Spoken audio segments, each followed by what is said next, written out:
తెలంగాణ తొలి ముఖ్యమంత్రి కేసీఆర్ విజన్తో పాలనను అందించాలని మాజీ మంత్రి సబితా ఇంద్రారెడ్డి తెలిపారు. పల్లెల్లో 5 ఎకరాలలో పల్లె ప్రకృతి వనాలను ఏర్పాటు చేసి ఆహ్లాదకర వాతావరణాన్ని ప్రజలకు అందించడానికి కృషి చేస్తారని చెప్పారు.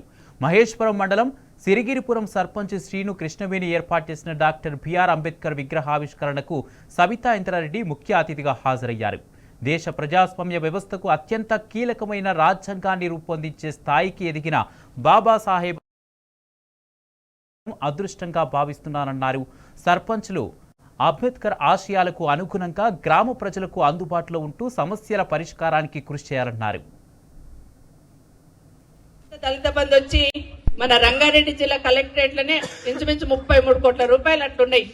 అవి అట్లాగే ఉన్నాయి. ఎందుకంటే అవి తీయరు, తీసుకోరు, మనకి ఇయ్యరు.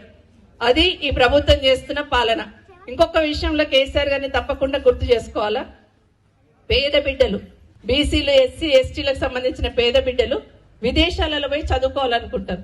కానీ తల్లిదండ్రులకు ఆ స్తోమత ఉండదు. పిల్లలకేమో కోరిక ఉంటుంది, వేరే దేశాలకు పోయి చదువుకొని రావాలా, మాకేం తక్కువ అన్నట్టు ఉంటారు.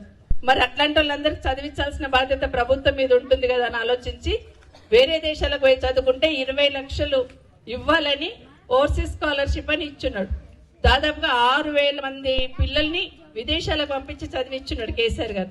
మరి ఇప్పుడు వచ్చినాక వీళ్ళు ఏం చేస్తున్నారు? కేసీఆర్ 20 లక్షలు ఇచ్చిండు కదా, నేను వస్తే 25 లక్షలు ఇస్తా అన్నాడు. నా 20 లక్షలు లేవు, నా 25 లక్షలు లేవు, అట్లా ఆపెట్టిండు.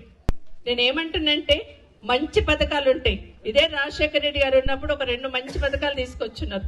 ఒకటి ఫీజు రియంబర్స్మెంట్, అంటే కాలేజీలో పిల్లలు చదువుతున్న వాళ్ళకి ప్రభుత్వమే ఫీజు కట్టాలా. రెండవది ఆరోగ్యశ్రీ, హాస్పిటల్కి పోతే ఆరోగ్యశ్రీ ద్వారా ట్రీట్మెంట్ ఇప్పించాలి. ఈ 2 మంచి పథకాలని కేసీఆర్ గారు చాలా సార్లు మెచ్చుకొని ఈ 2 పథకాలు ఇట్లాగే ఉండాలా, కావాలంటే ఇంకా దానికి ఎక్కువ అమౌంట్ కలపాలా, కానీ ఇవన్నీ కంటిన్యూ చేయాలన్నారు. మరి ఇంత మంచి కార్యక్రమాలు చేస్తున్నప్పుడు ఇంతకుముందు అమ్మ అడిగింది, పిల్లలేమో పెద్దగా అవుతున్నారు, మరి తులం బంగారం అంటే ఎక్కడ అమ్మ అని అదే అడుగుతున్నాం. కేసీఆర్ ఏమో 1,00,000 రూపాయలే ఇచ్చిండు కళ్యాణ లక్ష్మి, తులం బంగారం ఇస్తామంటేది. మరి ఎక్కడ తులం బంగారం? తులం బంగారం ఇప్పుడు కొనమంటే ఏమంటున్నారు? 1,50,000 అయింది, ఇప్పుడు ఏడైతుంది. మరి ఎందుకు మాట ఇచ్చిండ్రు?